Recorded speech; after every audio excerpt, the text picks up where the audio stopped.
All right, we're gonna start off with some legs. I'll show you a little bit of the squat. Again, we could do some free weights. I do a little bit of both. Actually, I should start with free weight first, okay? Only because of the form on the free weight. And again, the form is everything. Form is everything. I've always emphasized that. I always make a point of it because it's very crucial.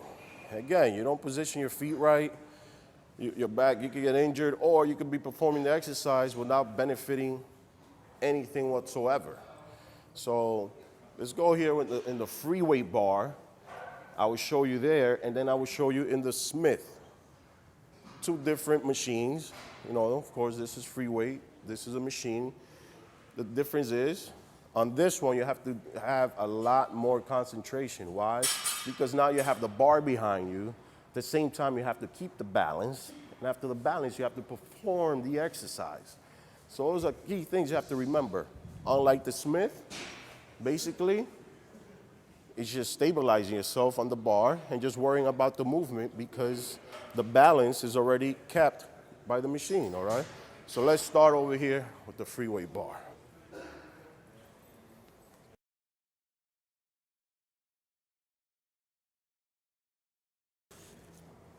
Some people like this, they're a little sensitive, they don't want the little, I don't need that, Where you place the bar. Where you put the bar behind here, again, it's always gonna be on your traps, right here, not here. You don't want the spine, the neck, you don't want anything around this, very sensitive, Spine, you can get paralyzed and all that means other not so fun stuff. But let's focus on where to put the bar, okay? First, you're gonna notice where I put it.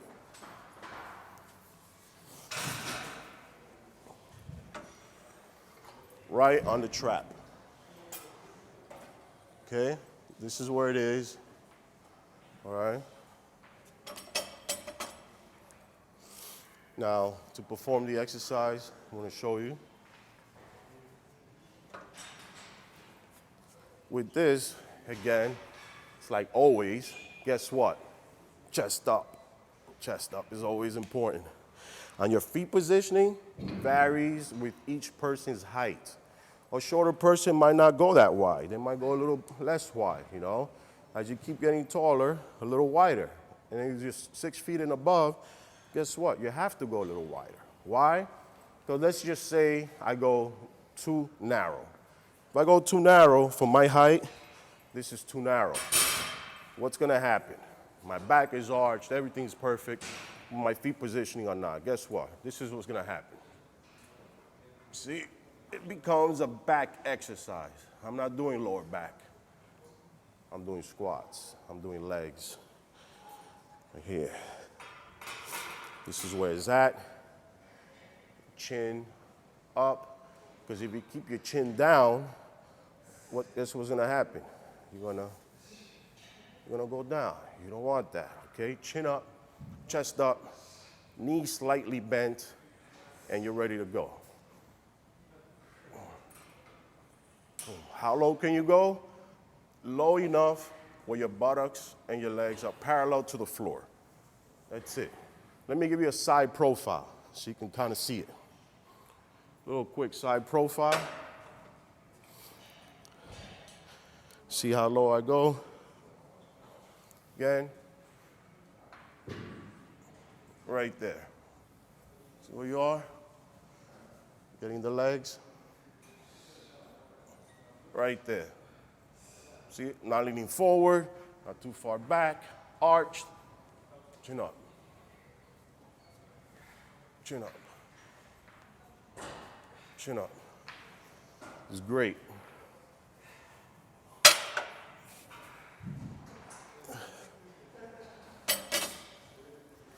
That's the squat.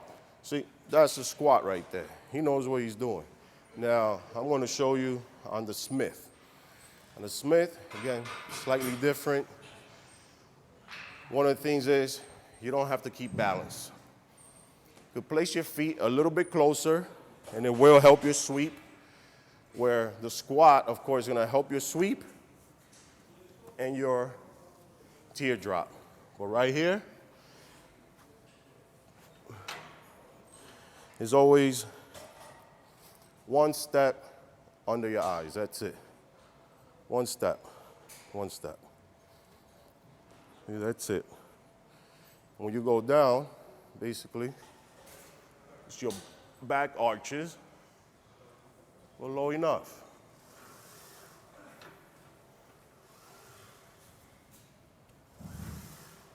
Remember that one step move, and you're always going to have the correct form.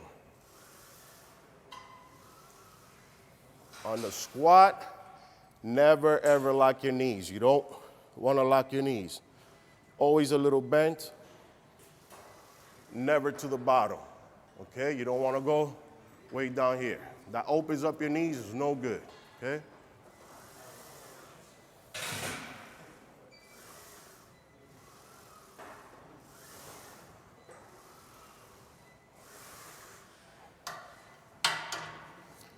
Okay, that was for the squat. Again, loading weight and everything else is very important. Of course, that if you want to increase the muscle mass, want to get it thicker, great. It works your quads, it works your glutes.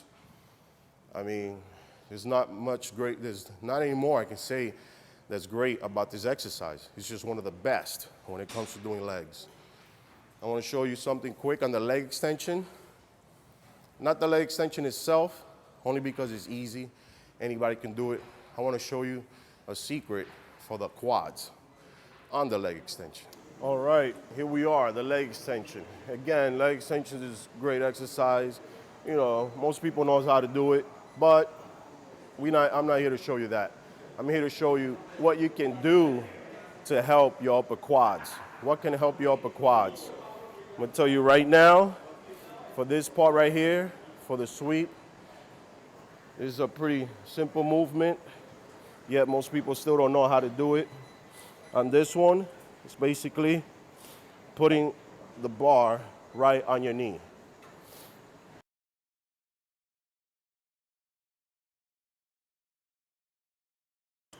Why is this great? Because this actually helps your upper quads and your abdominal area, okay? So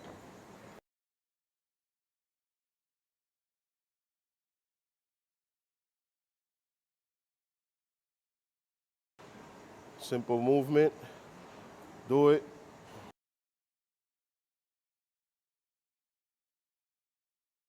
Works right here, this area. And it's for the quads. Very short movement, but effective movements. And usually, some people have a problem acquiring this upper area. It's a very detailed area. It comes into play when many guys compete or anybody have weak hips. If you have weak hips, this is a very good exercise again. And it helps, again, it helps with the abs as well.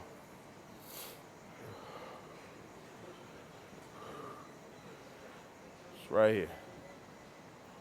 This muscle right here. Yeah, I learned this from Mr. Munoz. It's a great exercise. Again, and it helps. You can do this in between your basic leg extensions. Mind you, when you're doing leg extensions,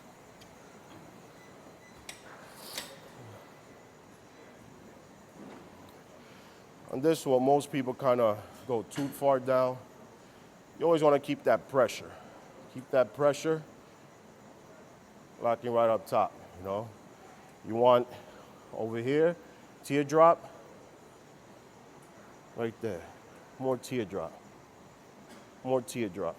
You want to work on the outer sweep, feet straight. So your feet positioning is very important as well. Feet straight, work both, inner and outer now.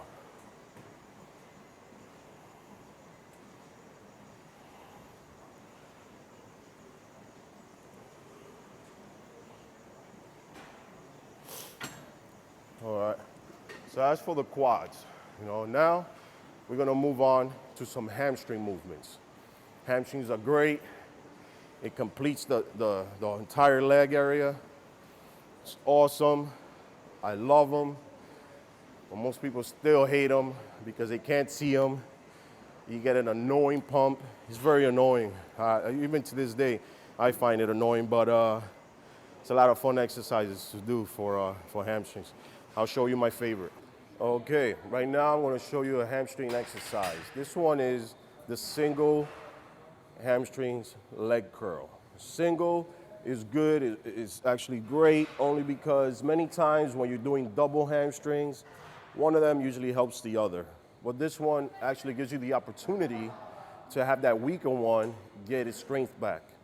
And with this one, I would have to say it's kind of comparison to a concentration curl.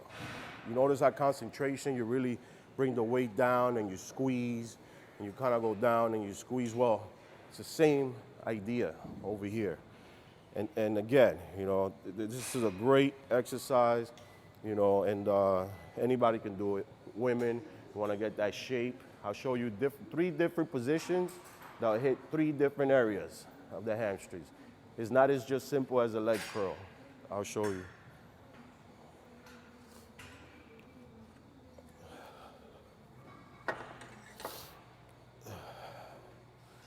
Now, one of the mistakes you can make with this one is actually lean too forward. You don't want to.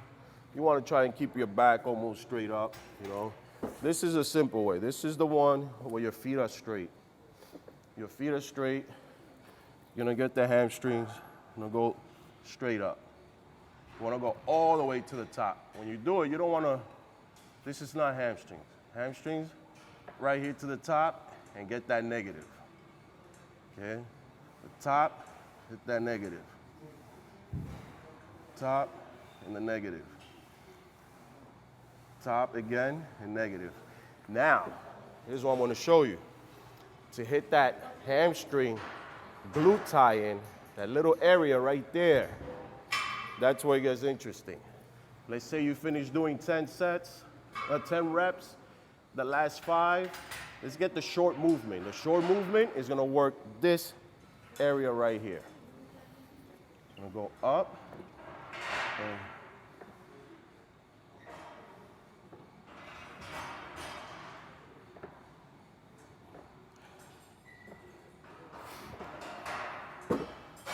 again, that was for the full hamstrings, the attachment right here.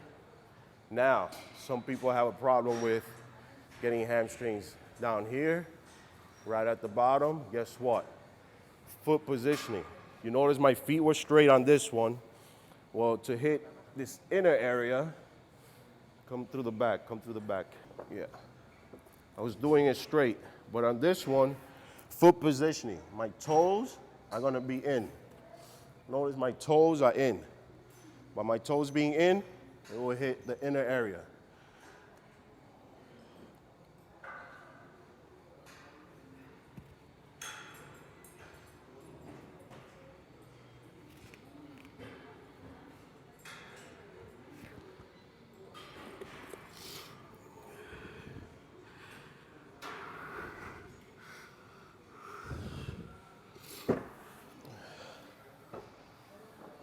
So, in retrospect, feet positioning are very important.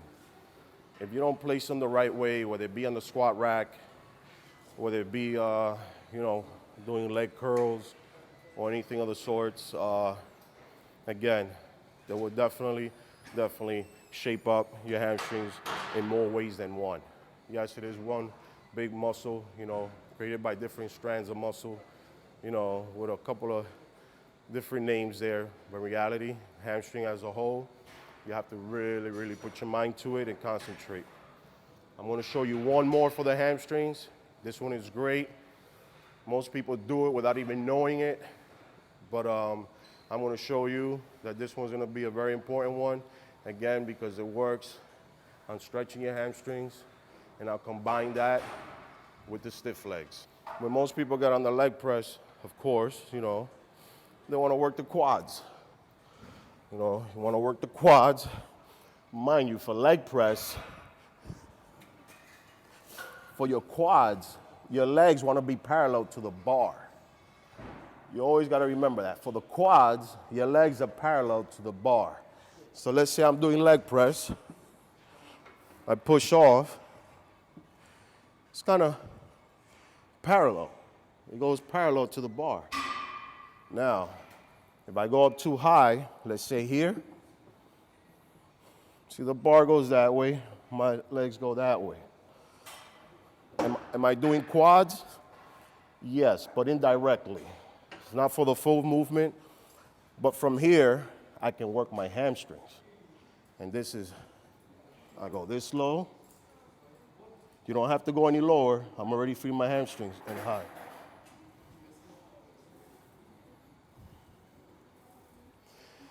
The weight is a little light. You need more resistance, but in reality, when you're this high, you're working your hamstrings. Whether you want to work them or not, this is what you're doing.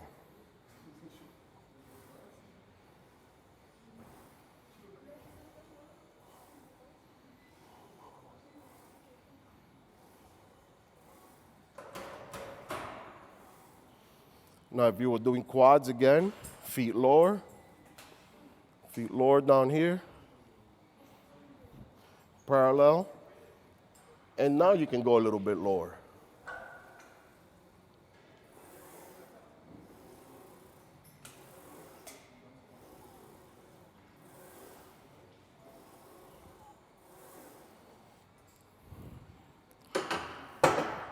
Big difference.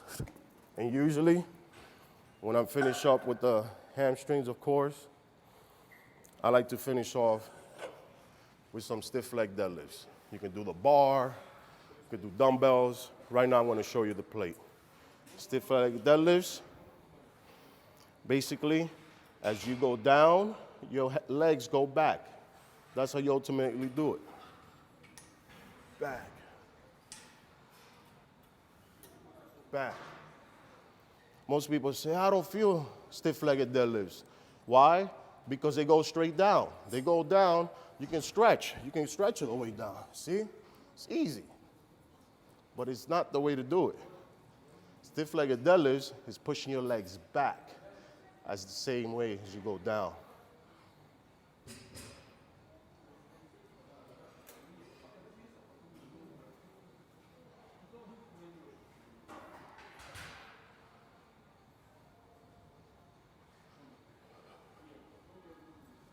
Again, great finisher, awesome, helps the hamstrings, get that tightness. Again, gives you that football shape, American football shape, that is. But it's definitely one of the exercises, especially women, they should consider finishing with. Hope you like the tips. Over here, Victor Martinez, for Sport Life, where you learn the best and where the best train.